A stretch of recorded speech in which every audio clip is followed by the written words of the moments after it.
Good evening Visakha వాజీ news కి స్వాగతం. నా పేరు మీనా కొంతాల. ముందుగా వాజీ హెడ్లైన్స్ చూద్దాం. గత ప్రభుత్వ పర్యవేక్షణ లోపంతో ప్రాజెక్టుల నిర్వహణలో ఆలస్యం జరిగింది.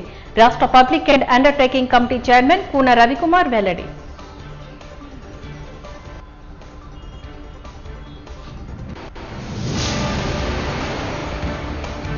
ప్రభుత్వాలు మారినా ఎస్సీ ఎస్టీలకు వివక్ష కొనసాగుతూనే ఉంది. నిరసన ధర్నాలో వ్యవస్థాపక అధ్యక్షులు రవి సిద్ధార్థ ఆరోపణ.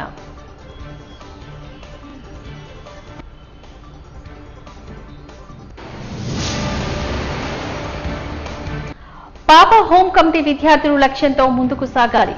పాపా హోం రజతోత్సవ వేడుకల్లో నగర police commissioner doctor Shankar Pratap Bagchi పిలుపు.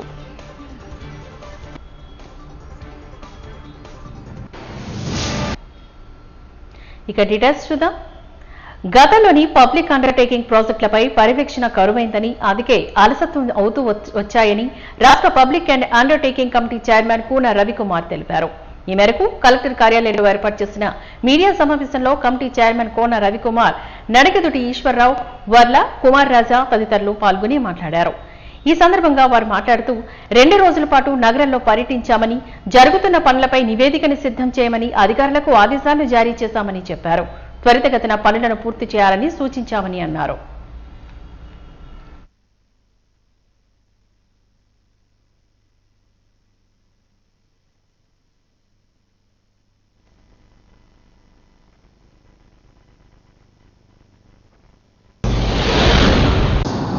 లాస్ట్ 2009 నుంచి కూడా ఈ కమిటీ, పియూసీ కమిటీ ఏదైతే పబ్లిక్ అండర్టేకింగ్స్ కమిటీ ఉందో ఆన్ పేపర్కే పరిమితమైనవి, ఎక్కడ కూడా ఫంక్షనింగ్లోకి వాళ్ళ పర్యవేక్షణ అనేటటువంటిది గతంలో జరగలేదు. దాన్ని ఇప్పుడు క్రియాశీలకంగా చేయాలనేటటువంటిది కమిటీ అంతా కూడా నిర్ణయించాం. ఈ కమిటీ స్థాయిలో ముఖ్య ఉద్దేశం ఏంటంటే, రాష్ట్రంలో public undertaking companies societies act ప్రకారం రిజిస్ట్రేషన్ అయినవి కానీ, అలానే కంపెనీస్ యాక్ట్ ప్రకారం రిజిస్ట్రేషన్ అయినవి కానీ, కొన్ని యాక్ట్ బేస్డ్గా ఫామ్ అయినటువంటివి ఉంటాయి, లైక్ ఆర్టీఏ, పిఎస్ఆర్టీసీ అని. వాటి తాలూకా పెర్ఫార్మెన్స్ రివ్యూ చేయాలి. ఎందుకంటే వీళ్ళు ఎవ్రీ ఇయర్ వాళ్ళ ఫైనాన్షియల్ స్టేట్మెంట్స్ అన్ని కూడా ఆడిట్ చేయించి ఆడిట్ రిపోర్ట్స్ని అసెంబ్లీ ముందు ప్లేస్ చేయాలి. అయితే అదే క్రమంలో చూస్తే ఈరోజు నిన్న నేను చూసినటువంటి కంపెనీస్లో చూస్తే mid valley incubation council AMTZ 6 years audit రిపోర్ట్స్ని అసెంబ్లీలో ప్లేస్ చేయలేదు. అలానే APEPDCL up to this year అసెంబ్లీలో ఆడిట్ రిపోర్ట్స్ అన్ని ప్లేస్ చేశారు. ఏపీజీసీసీ లాస్ట్ 10 years నుంచి 2014 నుంచి, అంటే బైఫర్కేషన్ అయినప్పటి నుంచి కూడా ఇప్పటి వరకు ఏపీజీసీసీ వాళ్ళ తాలూకా వార్షిక నివేదికలు కానీ, ఏజీ ఆడిట్ రిపోర్ట్స్ కానీ ఈ 10 yearsలో అసెంబ్లీలో ప్లేస్ చేయలేదు. అలాగే AP medtech zone 2018 to 24 6 years place చేయలేదు. Bio valley incubation council 2018 to 24 6 years place చేయలేదు.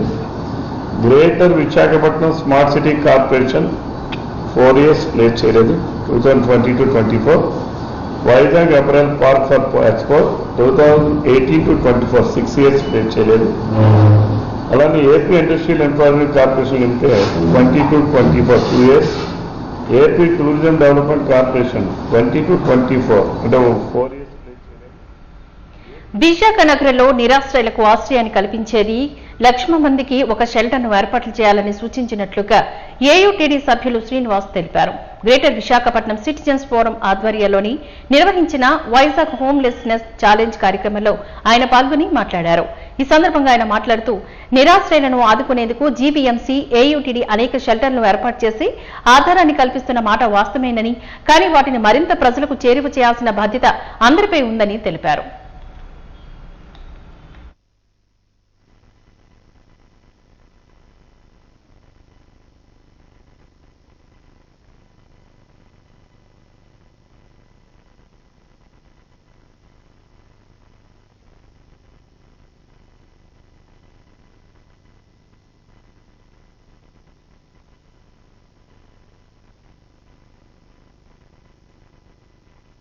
చెప్పండి. ఏఈటీడీ సంస్థ ద్వారా ఈ వైజాగ్లో అర్బన్ హోమ్లెస్ నైట్ షెల్టర్ దాని మీద పనిచేస్తున్నాను. ఈరోజు గ్రేటర్ విశాఖపట్నం సిటిజన్స్ ఫోరం వాళ్ళు ఒక గెస్ట్గా నన్ను పిలిచారు. దీని మీద వాళ్ళు ఒక టాక్ చెప్పమన్నారు, ఒక ప్రజెంటేషన్ చేయడం జరిగింది. ఇందులో నేను ప్రధానంగా చెప్పింది ఏంటంటే, మనకి జీవీఎంసీలో ప్రో4 రిఫార్మ్స్ ఉన్నాయి, అలాగే నైట్ షెల్టర్ల గురించి అన్ని రకాల రిసోర్సెస్ ఉన్నాయి, అలాగే మనకి యాన్యువల్ ఫండ్స్ ఉన్నాయి, అలాగే ల్యాండ్ అనేది అవైలబిలిటీ ఉంది. వాళ్ళన్నీ కూడా వాటిని మాస్టర్ ప్లాన్ ప్రకారం లేదా జోనల్ ప్లానింగ్ ప్రకారం, సిటీ డెవలప్మెంట్ ప్రకారం సో వాటన్నిటిని కూడా అమలు చేయమని చెప్పేసి అమలు చేసినట్లయితే చాలా వరకు వైజాగ్లో ప్రతి 1,00,000 జనాభాకు ఒక షెల్టర్ పెట్టచ్చు అని చెప్పేసి ఈ విషయాన్నంతటినీ కూడా గ్రేటర్ విశాఖపట్నం సిటిజన్స్ ఫోరం వాళ్ళకి చెప్పడం జరిగింది. వాళ్ళకు కూడా హోమ్లెస్ అంటే ఎవరు అనేది ఒక అవగాహన లేదు కాబట్టి ఈరోజు నా ప్రజెంటేషన్లో అసలు రియల్ హోమ్లెస్ అంటే ఎవరు, అందులో ఏమేం కైండ్స్ ఎలాంటి రకాల మనుషులు ఉంటారు, మానసిక రోగులు ఉంటారు, అలాగే చాలామంది డెస్టిట్యూట్ ఉన్నారు, సింగిల్ విమెన్ ఉన్నారు, అలాగే రకరకాలుగా రోడ్ల మీద ఫ్యామిలీ నెగ్లెక్టెడ్ ఉన్నారు, ఏజ్డ్ పర్సన్స్ ఉన్నారు, వికలాంగులు ఉన్నారు, రోగగ్రస్తులు ఉన్నారు. వీళ్ళందరూ కూడా వల్నరబుల్ కేటగిరీని జీవీఎంసీ సహకారంతో జీవీఎంసీ ఇచ్చినటువంటి షెల్టర్లు పెట్టి అవన్నీ కూడా చేస్తున్నామని ఒక 7,000 మందిని ఇప్పటివరకు వాళ్ళకి పునరావాసం కల్పించినట్టుగా మేము వాళ్ళకి ఇదంతా కూడా హోమ్లెస్ మీద ఒక అవగాహన అనేది కార్యక్రమంలో మేము చెప్పడం జరిగింది. సీతంపేట జనసేన కార్యాలయంలో దక్షిణ ఎమ్మెల్యే వంశీకృష్ణ సమక్షంలోని 35వ వార్డు జనసేన ఇన్ఛార్జ్ కుసిరి శ్రీనివాస్, జనసేన 35వ వార్డు ప్రెసిడెంట్ లంకా త్రినాథ్ ఆధ్వర్యంలోని పలువురు పార్టీలో చేరారు. వీరికి వంశీకృష్ణ జనసేన కండువాలు కప్పి పార్టీలోకి చేరుకున్నారు. ఈ సందర్భంగా ఆయన మాట్లాడారు. జనసేన పార్టీకి దక్షిణ నియోజకవర్గంలో గట్టి పట్టు ఉందని అన్నారు. జనసేన అంటే పేదల పార్టీ అని, ప్రతి సమస్యపైన పోరాటం చేస్తోందని తెలిపారు. మహిళలు జనసేనలో ఎక్కువ సంఖ్యలో ఉన్నారని తెలియజేశారు. పవన్ కళ్యాణ్ ప్రతి కార్యకర్త సమస్యను క్షుణ్ణంగా పరిశీలించి పరిష్కారం చూపించే వ్యక్తిగా పేరు తెచ్చుకుంటున్నారని కొనియాడారు. జనసేన కండువాలు కప్పుకున్న వారు పార్టీ అభివృద్ధికి చిత్తశుద్ధితో పనిచేస్తామని తెలిపారు.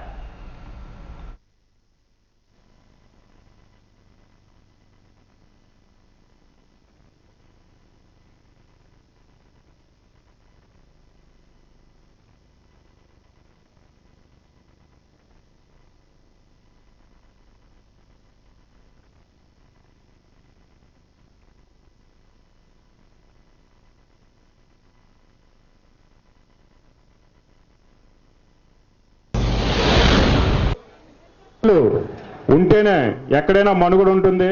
మహిళలే ఈరోజు ఎలక్షన్ చేయగలరు. మహిళలు ఉంటేనే విజయం సాధిస్తుంది. కాబట్టి మీ అందరికీ కూడా మరొకసారి ధన్యవాదాలు తెలుపుకుంటున్నాం. ఈ యొక్క గ్యాదరింగ్ అంతా తలుపు లక్ష్మి గారు, శంకర్ నగేష్ గారు, ఆటో శ్రీనివాస్ గారు చాలా చక్కగా ఈ ఏర్పాటును చేశారు. సుమారుగా 100 మంది అనుకున్నాం, కానీ దగ్గర 150 మంది వరకు రావడం జరిగింది. ఇది ఒక 3 బూతులు మాత్రమే ఈ జనాభా అందరూ రావడం జరిగింది. ఇక ముందు కూడా జాయినింగ్స్ అనేవి 35వ వార్డులో ఎవరూ ఊహించిన విధంగా ఉంటాయని మీడియా పరంగా కానీ ఎమ్మెల్యే గారికి మాటిస్తున్నాం. అన్న, మీ మీద నమ్మకంతో ఈ జాయినింగ్స్ అనే మహిళలందరూ కూడా పెద్ద ఎత్తున మీ దగ్గరికి రావడం జరుగుతుంది. ఎవరికి కూడా మనం ఎటువంటి ఆశ కానీ ఎటువంటి ప్రలోభాలు కానీ ఏది పెట్టకుండా వచ్చిన జనం, ఎలక్షన్ లేదు ఏమీ లేదు అయినా సరే ఇంతమంది మీ మీద నమ్మకంతో కేవలం వచ్చారు. వంశీ అన్న కోసం ఒక్క వాక్యం చెప్తాను మీకు. Silence is the most weapon in the world. అంటే ప్రపంచంలోనే నిశ్శబ్దం అనేది అత్యంత ఆయుధం అంటారు దాన్ని. అది అన్న సైలెంట్ గా ఉంటారు, పని మాత్రం చేసుకెళ్ళిపోతారు. మీ అందరికి కొండంత అండగా ఈ పార్టీ ఉంటుంది. అలాగే మిమ్మల్ని నమ్ముకున్న వాళ్ళందరికీ కూడా ఇల్లు లేకపోయినా ఇల్లు ఏమి కావాలంటే అవి అర్హులైన ప్రతి ఒక్కరికి కూడా ఇవ్వడానికి జనసేన పార్టీ ముందుంటుందని చెప్పి తెలియజేస్తూ మీ అందరికీ స్వాగతం పలుకుతా ఉన్నాం. మేము అందరం కూడా అండగా ఉంటాం. Thank you very much. మీరు అందరూ పవన్ కళ్యాణ్ గారి నమ్మకంతో ఇవాళ ఈ పార్టీలో జాయిన్ అవుతున్నందుకు మీ అందరికీ పేరు పేరున మనస్ఫూర్తిగా ధన్యవాదాలు. థ్యాంక్ భీమ్సేన్ వెల్ఫేర్ అసోసియేషన్ ఆధ్వర్యంలో విశాఖ జీవీఎంసీ గాంధీ విగ్రహం వద్ద భీమ్సేన్ వ్యవస్థాపక అధ్యక్షుడు యు రవి సిద్ధార్థ ఆధ్వర్యంలోని ఒకరోజు ధర్నా కార్యక్రమాన్ని నిర్వహించారు. ఈ సందర్భంగా పలు సమస్యలపైన ఒకరోజు ధర్నా కార్యక్రమాన్ని నిర్వహించామంటూ సిద్ధార్థ తెలియజేశారు. ఈ సందర్భంగా ఆయన మాట్లాడుతూ ప్రభుత్వాలు అధికారంలోకి ఎవరొచ్చినా ఎస్సీ ఎస్టీల పట్ల విమర్శ కొనసాగుతూనే ఉందని, న్యాయం కాదని, సమస్యల పరిష్కారం కాని సందర్భంగా ఈ ధర్నా నిర్వహిస్తున్నామని చెప్పారు. ముఖ్యంగా 5 సమస్యలపైన ఈ ధర్నా కార్యక్రమం నిర్వహిస్తున్నామని, అదేవిధంగా ఎస్సీ ఎస్టీ బ్లూ బ్లాక్ పోస్టులు భర్తీ చేయాలని అన్నారు. ఎస్సీ ఎస్టీ నిరుద్యోగ యువతకు ప్రత్యేక రుణమేళా నిర్వహించి రుణాలు ఇవ్వాలని కోరారు. ఎస్సీ ఎస్టీ హాస్టల్లో వస్తే సదుపాయాలు కల్పించాలని, అదేవిధంగా ఎస్సీ ఎస్టీ గురుకుల డిగ్రీ కాలేజీలను మంజూరు చేయాలని పేర్కొన్నారు. అదేవిధంగా ఈ డిమాండ్లు నెరవేరని పక్షంలో ఉద్యమం తీవ్రతరం చేస్తామని హెచ్చరించారు.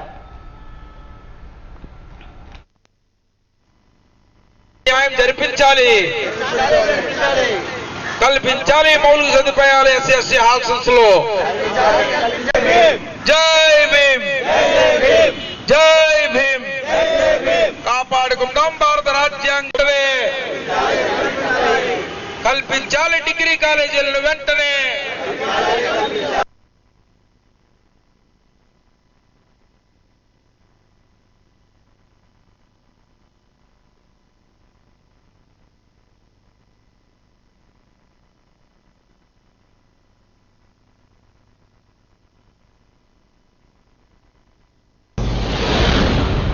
భారతదేశంలోనైనా ముఖ్యంగా ఆంధ్రప్రదేశ్లో ఏ ప్రభుత్వాలు వచ్చినా ఎస్సీ ఎస్టీలపై వివక్షత చాలా స్పష్టంగా కనిపిస్తుంది.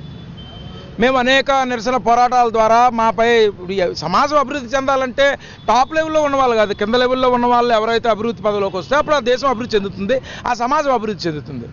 75 ఏళ్ల కాలంలో ఎస్సీ ఎస్టీలుగా ఈరోజు మేము చేస్తున్నటువంటి ధర్నాలో ప్రధానమైనటువంటి డిమాండ్లు చూడండి, 5 డిమాండ్లు ఇచ్చాం. ఆ డిమాండ్లలో ఫస్ట్ది మా విద్యార్థులు చదువుతున్న ఎస్సీ ఎస్టీ హాస్టల్స్లో మౌలిక సదుపాయాలు కల్పించండి, ఒక సరైన ఆహారాన్ని కల్పించండి, మంచి వాటర్ని కల్పించండి, రూములు పరిశుభ్రంగా ఉంచేటట్లుగా చేయండి అని కనీసం 1947 స్వాతంత్రం వస్తే 47, 48లో ఏవైతే డిమాండ్లు అడుగుతున్నామో అవే డిమాండ్లు ఇప్పుడు కూడా అడుగుతున్నాం.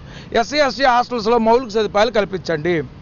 1983 నుంచి ఈ రాష్ట్ర ప్రభుత్వం ఆంధ్రప్రదేశ్ గురుకుల పాఠశాలలు, గిరిజన సంక్షేమ పాఠశాల గురుకుల పాఠశాలలు ఏర్పాటు చేసింది. అవి 10th క్లాస్ వరకు ఉన్నాయి. ఇప్పుడు ఇంటర్మీడియట్ వరకు 94-2000 సంవత్సరంలో చేశాయి.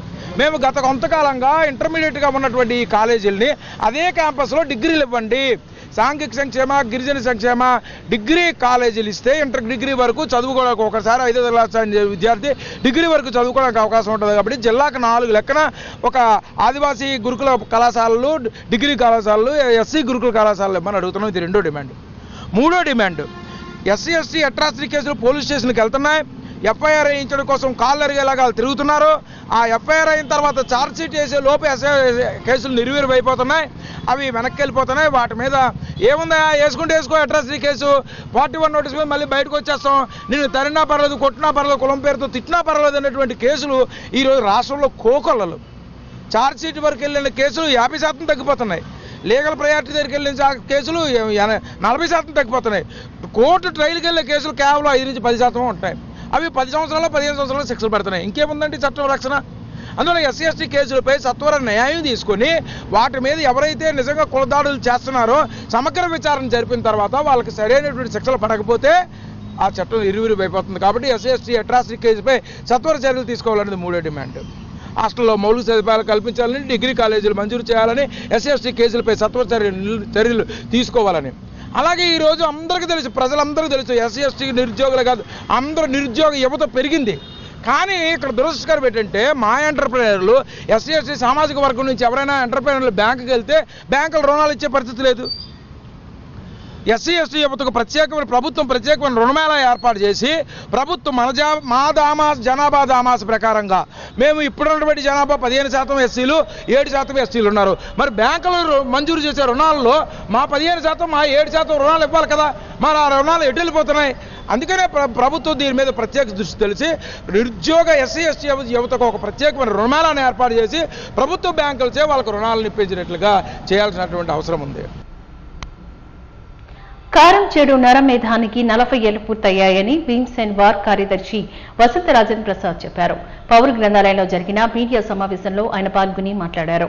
1985లో ప్రకాశం జిల్లాలో జరిగిన మారణ హోమం 40 ఏళ్లు పూర్తయిన సందర్భంగా భీమ్సేన్ వార్ ఆధ్వర్యంలో ఈ సదస్సును నిర్వహించినట్లుగా తెలిపారు.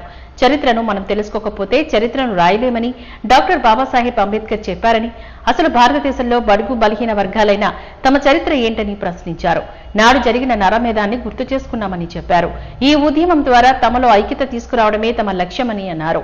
రాజ్యాంగం తమకు కల్పించిన హక్కులను కేంద్రంలోని బీజేపీ ప్రభుత్వం దూరం చేస్తోందని ఆరోపించారు. కూటమి ప్రభుత్వంలోని తమపై దాడులు జరుగుతున్నాయని ఆవేదన వెల్లబుచ్చారు. మీడియా సమావేశంలో కారంచేడు ఉద్యమ నాయకుడు, AP Dalit Mahasabha state general secretary Nukathoti Baburao, సామాజిక ఉద్యమకారుడు, ఉద్యమ నేత సిర్రా నేతాజీ భగత్ సింగ్, కారంచేడు ఉద్యమ నాయకురాలు, అఖిల భారత శరీర మరియు అవయవదాతల సంఘం వ్యవస్థాపకురాలు గూడూరు సీతామహాలక్ష్మి తదితరులు పాల్గొని మాట్లాడారు. కారంచేడు నరమేధానికి 40 ఏళ్ళు. డాక్టర్ బాబాసాహెబ్ అంబేద్కర్ మాట చెప్పారు, చరిత్ర మనం తెలుసుకోకపోతే చరిత్రను రాయలేమని. సో మా చరిత్ర ఏంటి? భారతదేశంలో ఒక షెడ్యూల్ క్యాస్ట్, షెడ్యూల్ ట్రైబ్, దళితులుగా, ఒక వీకర్ సెక్షన్స్గా ఈ కంట్రీలో మా చరిత్ర ఏంటి? అలాగే ఆఫ్రికన్ పోగర్ బోర్డు ఉంది. సింహాలు తన చరిత్రను తన రాసుకోకపోతే వేటగాడు ఏం చెప్తే అదే చరిత్ర అవుతుంది. సో భారతదేశ చరిత్రలో మనం ఈ రాజ్యాంగం వచ్చిన తర్వాత, స్వతంత్రం వచ్చిన తర్వాత ఎడ్యుకేటెడ్ అందరూ కూడా ఆ బ్రాహ్మణ్ కమ్యూనిటీయే. వాళ్ళు ఏది రాస్తే మన భారతదేశ చరిత్ర ఇప్పటి వరకు కూడా అదే అవుతుంది. కాబట్టి ఇక్కడ మేము ఈ 40 years కారంచేడు ఉద్యమం జరిగిన తర్వాత జూలై 17, 1985లో జరిగినటువంటి ఒక మారణ హోమం, ప్రకాశం జిల్లాలో జరిగినటువంటి ఒక మారణ హోమాన్ని ఈరోజు మేము గుర్తు చేసుకుంటున్నాం. 40 years. ఎందుకంటే ఆ రోజు ఎవరైతే భూస్వాములు ఉన్నారో, ఎవరైతే పెత్తందారి భూస్వాములు ఉన్నారో, ఆ చుట్టుపక్కల ఉన్నటువంటి 7 పల్లెలు కలిసి వచ్చి అక్కడ ఉన్నటువంటి మాదిగపల్లి పైన విరుచుకుపడి ఒక 200 మీద చెప్పినటువంటి మారణ హోమాన్ని ఈరోజు మేము గుర్తు చేసుకున్నాం. 7 ఊళ్ళు, అది 7 పల్లెలు, 7 ఊళ్ళు కలిసి వచ్చి అక్కడ ఉన్నటువంటి ఆ మారణ హోమాన్ని మేము ఈరోజు గుర్తు చేసుకున్నాం. ఆవిడ సులోచన గారు ప్రత్యక్ష సాక్షి ఆ మారణ హోమానికి. అలాగే సార్ మేడం సీతామహాలక్ష్మి గారు, గూడూరు సీతామహాలక్ష్మి గారు డైరెక్ట్గా ఆవిడ ఆ ఉద్యమంలో పాల్గొన్న ఆవిడ. ఒక చీఫ్ మినిస్టర్ని ఇంటి ముట్టడించినటువంటి వ్యక్తి మేడం సీతామహాలక్ష్మి గారు. ఆ మొత్తం పోరాటంలో మెయిన్ రోల్ ఇప్పుడు చేసిన వ్యక్తి మన బాబురావు గారు.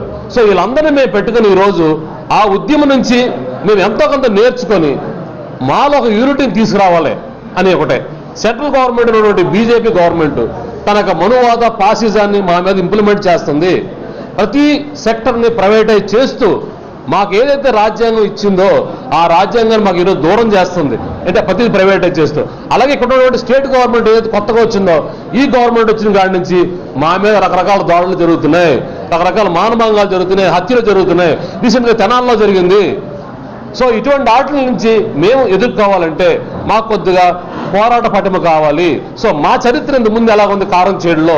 సో కారంచేడులో మేము చేసినటువంటి పోరాటాన్ని బట్టే SC ST preventive act in ఇండియాలో వచ్చింది. 1989లో వచ్చినటువంటి యాక్ట్ కూడా త్రూఅవుట్ ఇండియా ఇంప్లిమెంట్ అయింది. సో త్రూఅవుట్ ఇండియా ఇంప్లిమెంట్ అయిందంటే యాక్ట్ మన కారంచేడు ఉద్యమం ఎంత పీక్ లెవెల్లో వెళ్ళిందో మీరు అర్థం చేసుకోండి. ఢిల్లీ లెవెల్లో ఇది కంపించింది. సో ఎస్ఆర్ఎస్ శంకరనారాయణ గారి ఆధ్వర్యంలో అప్పుడు రిహాబిలిటేషన్ కానీ, జాబులు కానీ, అప్పుడు ఉన్నటువంటి ఇల్లులు కానీ, పొలాలు కానీ మాకు రావడానికి కారణం ఆ ఉద్యమంలో ఉన్నటువంటి ఇంటెన్సిటీయే. ఆ రోజు గవర్నమెంట్ కింద దిగడానికి కారణం ఏంటంటే ఆ యొక్క ఉద్యమంలో ఇంటెన్సిటీ. సో అందుకని మా చరిత్రను మేము తెలుసుకుందామని ఈరోజు ఒక సెమినార్లు పెట్టాం.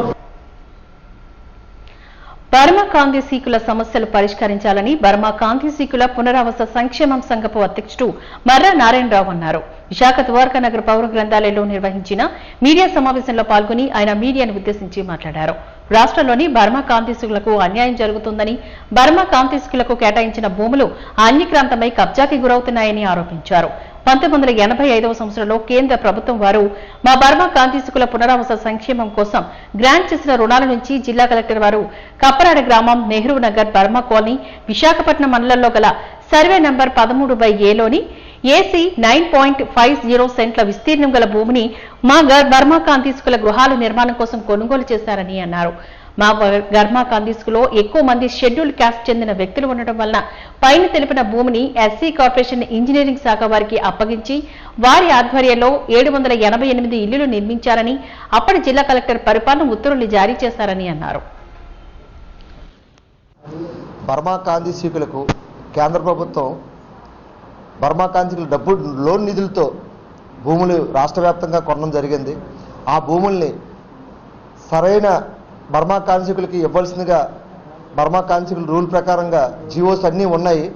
ఆ జీవోల్ని కాలు రాస్తూ రెవెన్యూ అధికారులు కబ్జాదారులు కొమ్ము కాస్తున్నారని చెప్పేసి కూడా మేము ఆర్టీఐ రూపంలో మేము ఎన్నో రకాలుగా మేము మెమరాలు ఇస్తూ ఆర్టీఐ ప్రకారం తీసుకున్నా సరే మా జీవోలు మాకు ఇవ్వాల్సిందిగా కోరుతున్నా ఇవ్వకుండా రెవెన్యూ అధికారులు ఏం చేస్తున్నారంటే మీకు ఎటువంటి హక్కు లేదనేటట్టుగా మా డబ్బుతో కొన్న భూములు మా బర్మా కాంతీసులకు ఇవ్వాలని చెప్పి మా యొక్క ప్రత్యేకమైన డిమాండ్. బర్మా కాంతీసుకుల డబ్బులు వృధా ప్రయాసగా కబ్జాదారులు వసూలు చేస్తున్నారని చెప్పి మా డిమాండ్ అండి. మేము అంటే బర్మా కాంతీసుకుల డబ్బుతో కొన్న భూముల్ని అంటే బర్మా కాంతీసుకులకి ఇవ్వాల్సిందిగా మా యొక్క ప్రధాన డిమాండ్.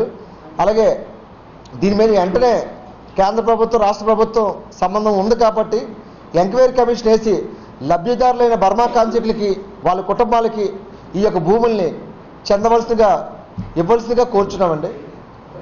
మా ప్రధాన డిమాండ్ ఒకటేనండి, మా డబ్బుతో కొన్న భూములను బర్మా కాంతీసుకులకు సంపూర్ణంగా ఇవ్వాల్సిన బాధ్యత రాష్ట్ర ప్రభుత్వానికి కేంద్ర ప్రభుత్వానికి రెవెన్యూ అధికారులకు ఉంది. కానీ ఇదే రెవెన్యూ అధికారులు ఏం చేస్తున్నారంటే మేము ఆర్టీఐ రూపంలో పెట్టినా సరే సరైన రికార్డ్స్ ఇవ్వట్లేదు, దాన్ని ఏమిచ్చి తప్పుదోవ పట్టిస్తున్నారు. కబ్జాదారులు మటుకి పట్టాలు ఇస్తున్నారు, జీవీఎంసీ పనులు వేస్తున్నారు. అలాగే 49వ వార్డులోని మా యొక్క సంఘం పెట్టి మేము ఇన్నాళ్ళ పాటు కష్టపడి 20 ఏళ్ళు అయినా సరే నేటికి కూడానే మాకు రెవెన్యూ రికార్డులో కూడా ఆ యొక్క 9 ఎకరాల 50 సెంట్ల భూమిని ఎక్కించలేదు. మాకంటూ 788 ఇల్లులు కట్టడం అని చెప్పి ఎస్సీ కార్పొరేషన్ వారికి కన్స్ట్రక్షన్ అని చెప్పి ఇవ్వడం జరిగింది. నేటికి కూడా అది సంపూర్ణంగా చేయలేదు. సంపూర్ణంగా చేయపోగా ఆ మిగిలిన భూమిని ఈరోజు రెవెన్యూ రికార్డులో ఎక్కకుండా ఉండడం వల్ల కబ్జాదారులు రిజిస్ట్రేషన్ చేసుకోవడం జరిగింది. ఆటోనగర్ సబ్ రిజిస్టర్ ఆఫీస్లోనే రిజిస్ట్రేషన్ చేసుకొని మా పేరు పోలీస్ కేసులు పెడితే మా డబ్బుతో కొన్న భూములపై మా పేరునే మళ్ళీ పోలీస్ కేసులు పెట్టుకొని ఆ కేసుల చుట్టూ కలెక్టర్ల చుట్టూ పోలీస్ కమిషనర్ గారి చుట్టూ తిరగడం జరుగుతుంది. కానీ మా డబ్బుతో కొన్న భూమి మాకు ఇవ్వడానికి ఏంటి ప్రాబ్లం అని చెప్తే అధికారులు నిలదీస్తున్నా సరే రెవెన్యూ యాంత్రాంగం మటుకి నిమ్మకి నీరెట్టినట్టే ఉంది. మా ఒక బాధ్యత మేము ఒకటే అడుగుతున్నామండి, బర్మా కేంద్ర సంఘం తరపు నుంచి బర్మా కాంతీసుకులకు కొన్న డబ్బుతో కొన్న భూములను బర్మా కాంతీసుకులు నేటికి కూడా అసంపూర్ణంగా ఎందుకు ఇచ్చారు? మేము అదే డిమాండ్ చేస్తున్నామండి. AP state under 15 girls chess championship 2025 కార్యక్రమాన్ని ఈ నెల 2 రోజుల పాటు బీవీకే కాలేజీ ప్రాంగణంలో నిర్వహించామని tournament director N Uma Maheswararao తెలియజేశారు. ఈ సందర్భంగా నిర్వాహకులు మీడియాతో మాట్లాడారు. చిన్నారుల్లో ఉన్న ప్రతిభను బయటకు తీసేందుకు రాష్ట్ర వ్యాప్తంగా ఈ కార్యక్రమాన్ని నిర్వహిస్తున్నట్లుగా తెలిపారు. 60,000 రూపాయల క్యాష్ ప్రైజ్ ను విజేతలకు అందజేశామని తెలిపారు.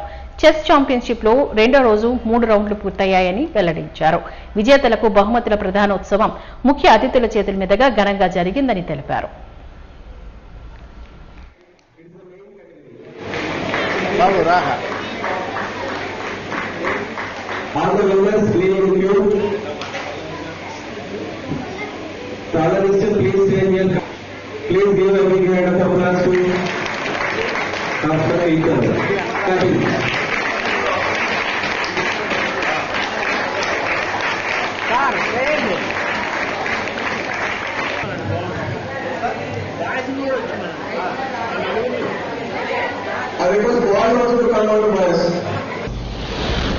ఈ నెల జూలై 12, 13 తారీఖుల్లో మేము Andhra Pradesh state under 15 open and girls championship BVK కాలేజీలో ద్వారకానగర్ దగ్గర బీవీ కాలేజ్ కండక్ట్ చేస్తున్నాం. సుమారుగా ఇందులో 300 మంది బాయ్స్ అండ్ గర్ల్స్ పార్టిసిపేట్ చేశారు. ఇది ఏజ్ గ్రూప్ టోర్నమెంట్, ఇది సెలక్షన్ టోర్నమెంట్.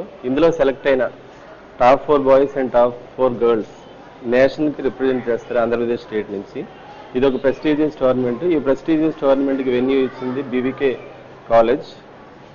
వాళ్ళు వెన్యూ ఇవ్వడం వల్ల మేము ఎంత చక్కగా నిర్వహించగలిగాము.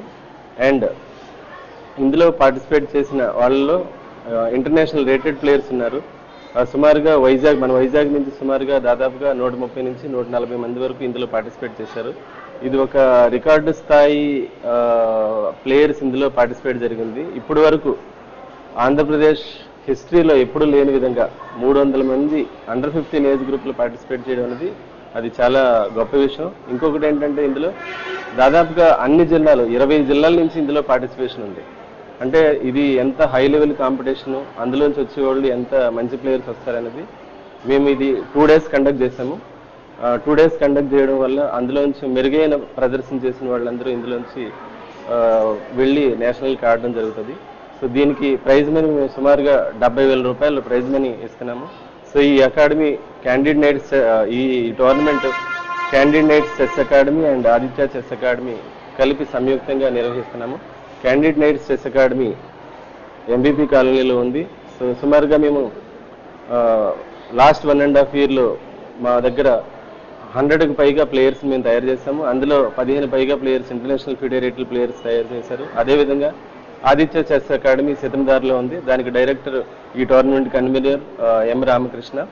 అతను కూడా ఒక కొత్త బ్రాంచ్ ఓపెన్ చేశారు పిఎంపాలెంలో. సో చెస్ ఇంప్రూవ్ అవ్వడం కోసం, ప్లేయర్స్ని ఇంప్రూవ్ అవ్వడం కోసం మేము ప్యాషన్తో ఈ టోర్నమెంట్ నిర్వహించడం జరిగింది. ఈ టోర్నమెంట్ మేము చేయడానికి Andhra chess association, all Visakha association మాకు ఈ అవకాశం ఇచ్చారు. అందులో మేము కృతజ్ఞతలు చెప్పుకునేది శ్రీ అడిసిమల్లి సురేష్ గారు, ఏసీఏ ప్రెసిడెంట్, అండ్ మా డిస్టిక్ ప్రెసిడెంట్ శ్రీ డాక్టర్ రంగాల బాబురావు గారు. అందరికన్నా ఎక్కువగా మాకు బాగా సపోర్ట్ చేసిన వ్యక్తి all Visakha association secretary Shri Manikantha గారు. ఆయన సపోర్ట్ లేకపోతే మేము ఇంత గొప్పగా చేయలేకపోయేవాళ్ళం. సో మేము మా ఆంధ్ర చెస్ అసోసియేషన్ అఫీషియల్స్, అలాగే మా యొక్క మెంటర్ శ్రీ కేవీవి శర్మ గారు, వీళ్ళందరూ మాకు సపోర్ట్ చేయకపోతే మేము ఇంత పెద్ద టోర్నమెంట్ చేయగలిగేవాళ్ళం కాదు. రోటరీ గవర్నర్ కళ్యాణ్ చక్రవర్తి డాల్ఫిన్ హోటల్లో రోటరీ క్లబ్ వైజాగ్ డైమండ్స్ 2025-26 కు గాను నూతన కార్యవర్గాన్ని ఎన్నుకోవడం జరిగింది. అధ్యక్షులుగా ఎస్ కామేశ్వరరావు, కార్యదర్శిగా కె మారుతి, కోశాధికారిగా ఏఎన్ గోపాల్ ఎన్నికయ్యారు. ముఖ్య అతిథిగా మరియు ఎన్నికల అధికారిగా విచ్చేసిన డాక్టర్ కళ్యాణ్ చక్రవర్తి వీరి చేత ప్రమాణ స్వీకారం చేయించారు. అనంతరం ఆయన ప్రసంగిస్తూ నూతనంగా ఎన్నికైన కార్యవర్గ సభ్యులు అందరూ చక్కని సేవా కార్యక్రమాలు నిర్వహించి సేవే లక్ష్యంగా సంస్థ ఉనికి కృషి చేయాలని హితవు పలికారు. గౌరవ అతిథిగా పి శోభన్ ప్రకాశ్, ప్రత్యేక ఆహ్వానితులుగా అసిస్టెంట్ గవర్నర్ ఎన్ గాయత్రి నూతనంగా ఎన్నికైన కార్యవర్గ సభ్యులకు అభినందనలు తెలియజేశారు. సర్వీసెస్ మట్టికి మన చేతిలో ఉంది.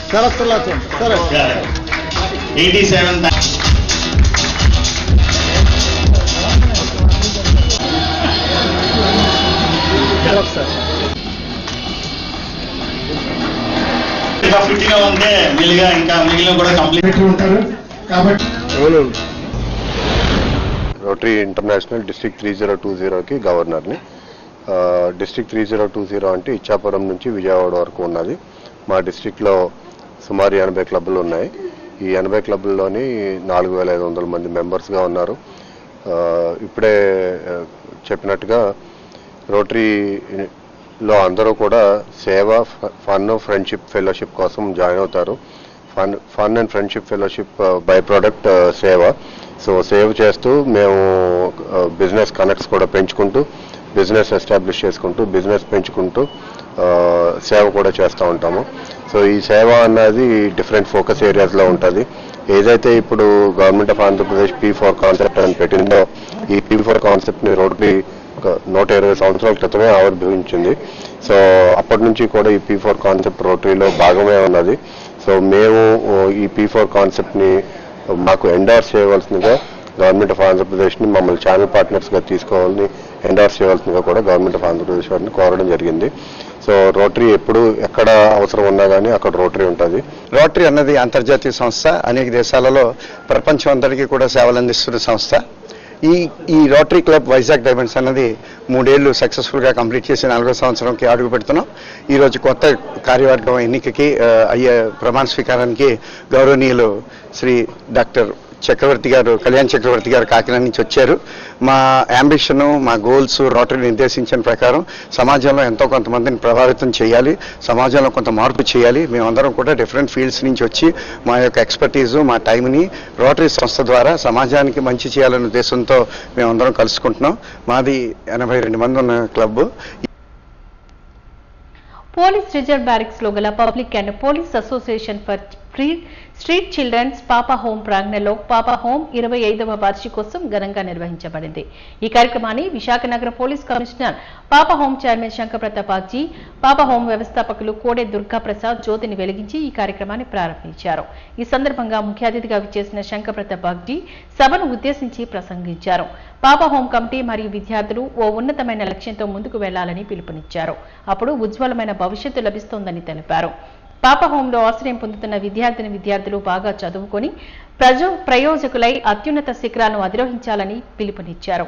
పాపా హోం వ్యవస్థాపకులు కోడే దుర్గా ప్రసాద్ ఈ సందర్భంగా మాట్లాడుతూ వివిధ కారణాల చేత నిరాదరణకు గురైన బాలబాలికలను చేరతీసి వారిని బాగు చేసే మంచి భవిష్యత్తు కలిగి చక్కగా జీవిస్తారని, తద్వారా స్థిరపడతారని తెలియజేశారు.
ఆ రోజున వేసిన చిన్న విత్తనం ఇవాళ మరి మహావృక్షమై ఇంత బ్రహ్మాండంగా నడుస్తుంది అని అంటే, అప్పుడు అంటే ఈ పేరు పెట్టినప్పుడు కూడా పబ్లిక్ అండ్ పోలీస్ అసోసియేషన్ అని పెట్టాం, పాపా హోమ్ అని చెప్పి. కారణం ఏంటంటే పబ్లిక్ కూడా మాతో ఇన్వాల్వ్ అయి ఉంటేనే ఇటువంటి కార్యక్రమాలు విజయవంతంగా నడుస్తాయని చెప్పేసి ప్రగాఢమైన నమ్మకంతో చేశాము. ఆ నమ్మకం ఒమ్ముగా లేదు. 25 ఏళ్లలో 2 సార్లు రాష్ట్రపతి దగ్గర నుంచి గౌరవం కూడా పొందింది ఈ అసోసియేషన్. దానికి కారణం ఏంటంటే ఒకటి, ఏదైతే పబ్లిక్ సపోర్ట్ మేము మొదలుపెట్టామో ఆ పబ్లిక్ సపోర్ట్ ఇవాళ దాకా కూడా అదే విధంగా చాలా బాగా వస్తుంది. రెండోది, ప్రతి పోలీస్ కమిషనర్ ఇక్కడికి వచ్చిన వారు ఈ సంస్థ మాది, దీన్ని మేము పెంపొందింపు చేయాలి, దీన్ని ఇంకా ఉన్న శిఖరాలకు పట్టుకెళ్ళాలి అని చెప్పి ఉద్దేశంతో చేశారు. ఇప్పుడే మీరు కమిషనర్ గారిని విన్నారు.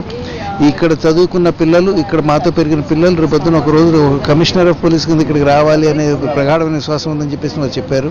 సో అంత ఉన్నతమైన ఆశయాలతో మరి ప్రజలు, కమిషనర్ అండ్ వారి సిబ్బంది చేస్తున్నప్పుడు తప్పకుండా ఈ సంస్థ ఇంత బ్రహ్మాండంగా పెరగలుగుతుంది. అందుకని ఇంతకాలం ఈ 25 ఏళ్లుగా దీన్ని పెంచి పోషించిన ప్రతి ఒక్కరికి కూడా చేతులెత్తి నమస్కరిస్తున్నాను. ఈరోజు చూస్తే చాలామంది స్ట్రీట్ చిల్డ్రన్, ఆడపిల్లలు, మగపిల్లలు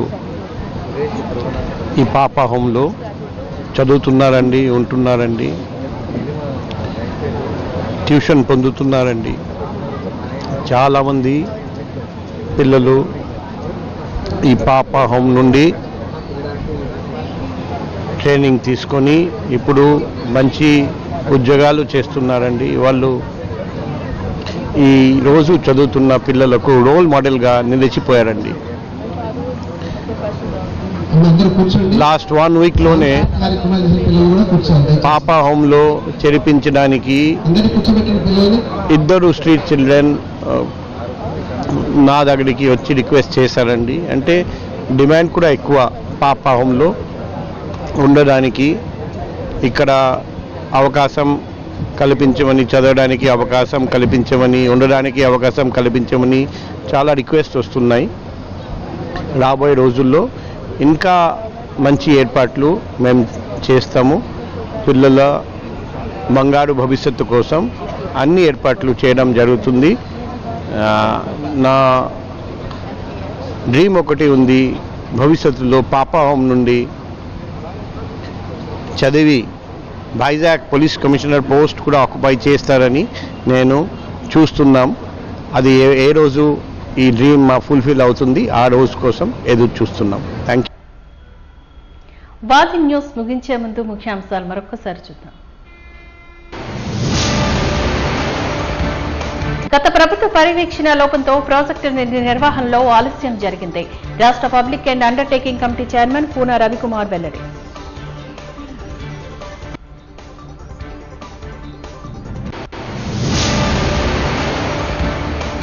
ప్రభుత్వాలు మారినా ఎస్సీ ఎస్టీలకు వివక్ష కొనసాగుతూనే ఉంది. నిరసన ధర్నాలో వ్యవస్థాపక అధ్యక్షుడు రవి సిద్ధార్థ ఆరోపణ.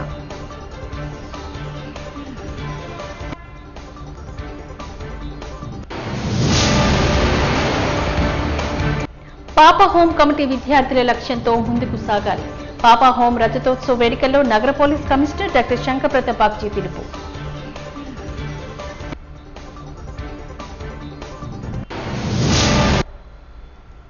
వాది న్యూస్ ఇంతటితో సమాప్తం. నమస్కారం.